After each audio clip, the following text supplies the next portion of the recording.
Quote, capitalism was not simply a practical success. It is the supreme expression of human creativity, close quote. It's one matter to say that free markets are an efficient way of allocating capital and labor. It's another to say that it is a moral good, and yet you insisted on just that. Why?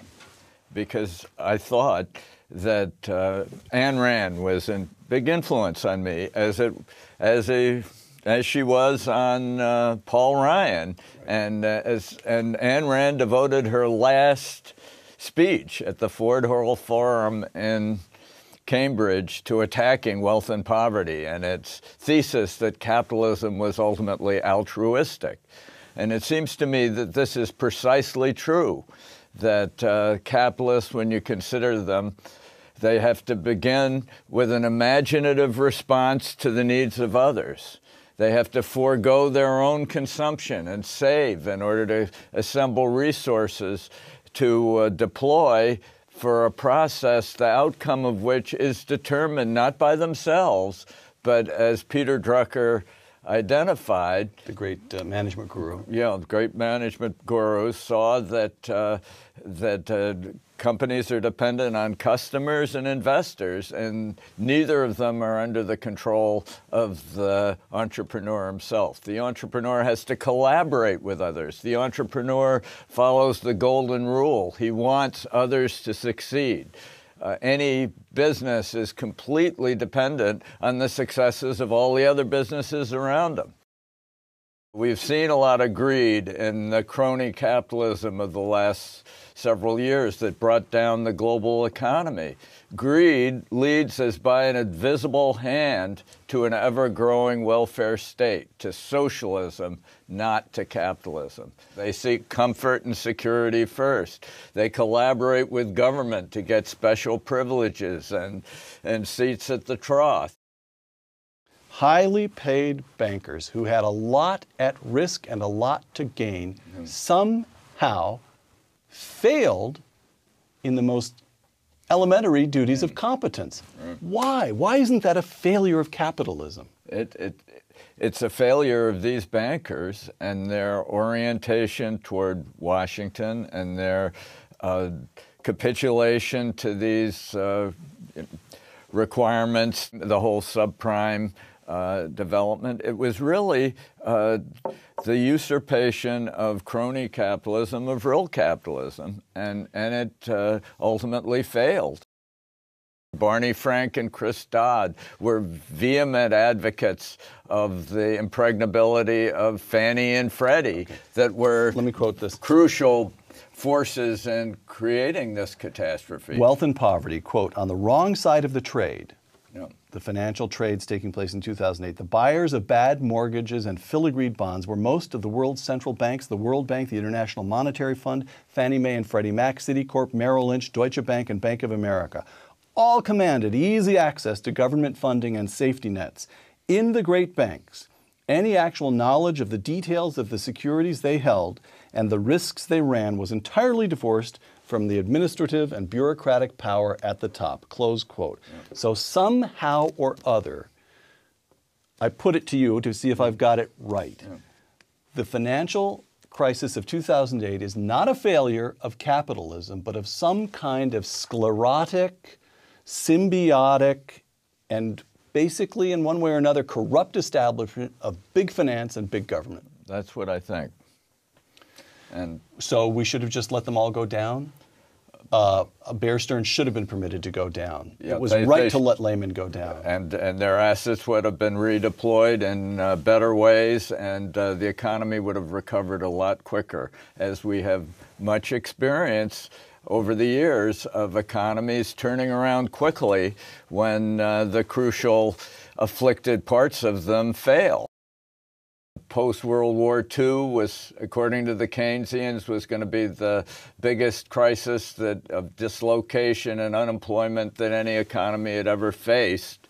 These are the words of Paul Samuelson. Instead, the economy roared out of the Second World War after a 60% drop in government spending, and dismantling the whole wartime apparatus of controls, surprisingly enough, did not lead to unemployment. It unleashed entrepreneurial forces that produced a 10-year boom. Quote, America's entrepreneurs, and you take this question straight on, America's entrepreneurs live in a world with 4 billion poor people. Why on a planet riven with famine, poverty, and disease should this tiny minority be allowed to control riches thousands of times greater than they need for subsistence and comfort? Close quote. And you answer that question how? I answer that question that it's a tiny minority of people who are really responsible for all our wealth and our opportunities.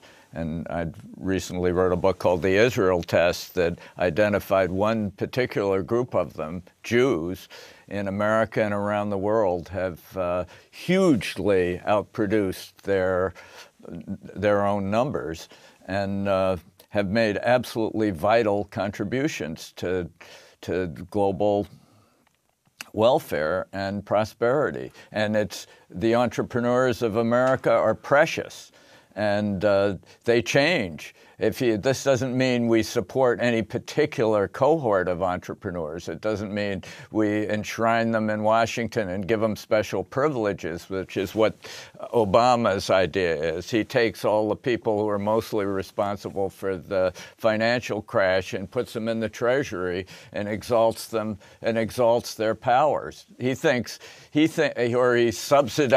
the green entrepreneurs, or he subsidizes the green entrepreneurs and sicklies them.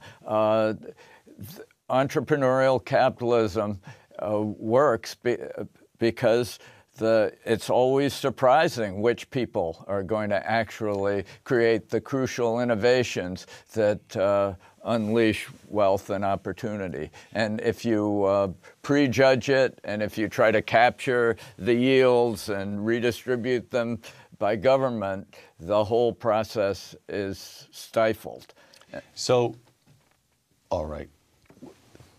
This notion that in some fundamental way it's just wrong on the face of it for people, some to have billions while others are struggling.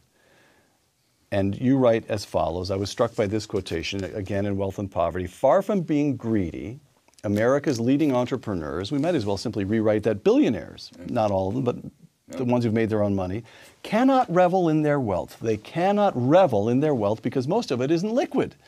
It's been given to others in the form of investments. The reason capitalism works is that the creators of wealth are granted the right and burden of reinvesting it. That's absolutely critical. That's the critical point. Capitalists can only keep what they give away, what they invest, what they assign to others, what they commit to a process of service to the world.